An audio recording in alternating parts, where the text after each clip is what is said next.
ভাৰত আৰু ইংলেণ্ডৰ মাজত অনুষ্ঠিত হৈ থকা তৃতীয়খন টেষ্ট মেচৰ শেহতীয়া খবৰ আপোনালোকক মই জনাব বিচাৰিছো যে আৰু খেলখন চতুৰ্থ দিনাই সমাপ্তি ঘটিছে আৰু আমাৰ ভাৰতীয় ক্ৰিকেট দলে বৃহৎ ৰানত জয়লাভ কৰিবলৈ সক্ষম হৈছে আৰু আপোনালোকক মই জনাই দিব বিচাৰিছো যে প্ৰায় 436 ৰানত এই খেলখনত আমাৰ ভাৰতীয় দলে জয়লাভ কৰিবলৈ সক্ষম হৈছে আৰু খেলখনৰ কথা মই বিতংভাৱে এই ভিডিঅ'টোতে আলোচনা কৰিম কিন্তু তাৰ আগতে আজি ভিডিঅ'টো এটা লাইক হ'ব লাগে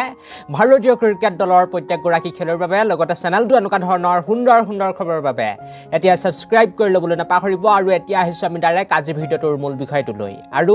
আপোনালোকক জনাই দিব বিচাৰিছো যে এই খেলখনৰ ওপৰত মই ইমানকৈ ভিডিঅ' দিয়া নাছিলো কাৰণ আপোনালোকে সকলো কথা গম পায়ে আছিল গতিকে মই ইমানকৈ আপোনালোকক ভিডিঅ'বিলাক দিয়া নাছিলো আৰু গোটেই খেলখনৰ বিষয়ে যদি মই কথা পাতো আমাৰ ভাৰতীয় টিমে প্ৰথম ইনিংছতে প্ৰায় 445 ৰান মাৰিছিল কিন্তু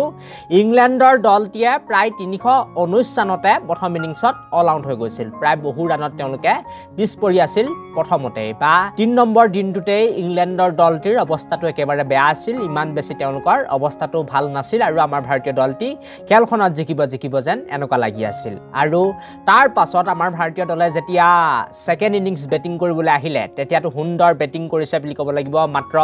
4টাহে উইকেট আমাৰ ভাৰতীয় দলৰ গ'ল বিশেষকৈ মই প্ৰশংসাৰে পচাব লাগিব যশস্বী জয়সৱালক কি সুন্দৰ তেখেতে বেটিং কৰিছে আৰু একেৰাহে দুটা ডাবল সেঞ্চুৰী তেখেতে মাৰিবলৈ সক্ষম হৈছে আৰু আজিৰ দিনটোতো খেলুৱৈগৰাকীয়ে প্ৰায় 214 ৰানৰ এটা বিস্ফোৰক ইনিংছ খেলিছে বুলি মই কম ইয়াৰ লগতে সুমন গিল শতক মিছ কৰিছে কিন্তু তেখেতে ভাল খেলিছে সেকেন্ড ইনিংছত 91 ৰানৰ বৰগনি আগবঢ়াইছে প্ৰথম ইনিংছত যদিও তেখেতে খাতা খুলিব নোৱাৰিলে কিন্তু সেকেন্ড ইনিংছত তেখেতে কামবেক কৰা দেখা যায় আৰু সুন্দৰ বেটিং বুলি ক'ব লাগিব সুমন গিলৰ ফালৰ পৰাও তাৰ লগতে মই আৰু এজন খেলুৱৈক বহুত বেছি প্ৰশংসাৰে পচাব লাগিব বেটিঙত উজলিল বুলি ক'ব লাগিব প্ৰথম ইনিংছতো তেখেতে অৰ্ধশতক মাৰিছিল প্ৰায় 62 ৰান মাৰিছিল আৰু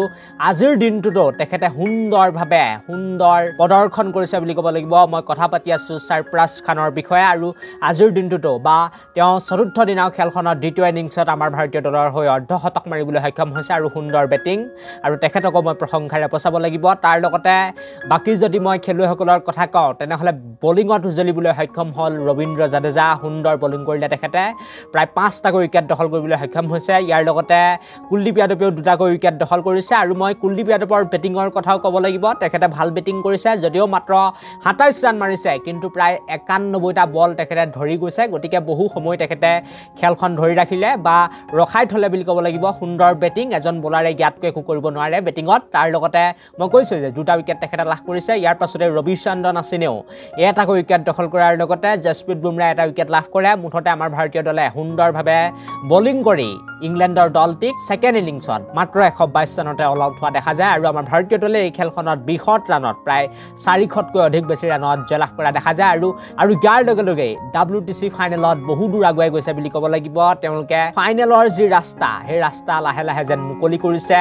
ফাইনেলৰ টিকেট যেন তেওঁলোকে পাবলৈ গৈ আছে আৰু বৰ্তমান সময়ত ওলাই অহা এইটোৱে আছিল ডাঙৰ খবৰ সকলোৱে ভাল বেটিং বলিং ফিল্ডিং কৰাৰ বাবে আমাৰ ভাৰতীয় দলে ইংলেণ্ডৰ দলটিক শিক্ষা দিবলৈ সক্ষম হৈছে ইংৰাজ বাহিনী নিমিষতে টছ-নছ হৈ গৈছে বুলি ক'ব লাগিব আৰু এই ভিডিঅ'টো বা পডকাষ্টটো মই ইমানতে সামৰণি মাৰিব বিচাৰিছো thank you for watching this video'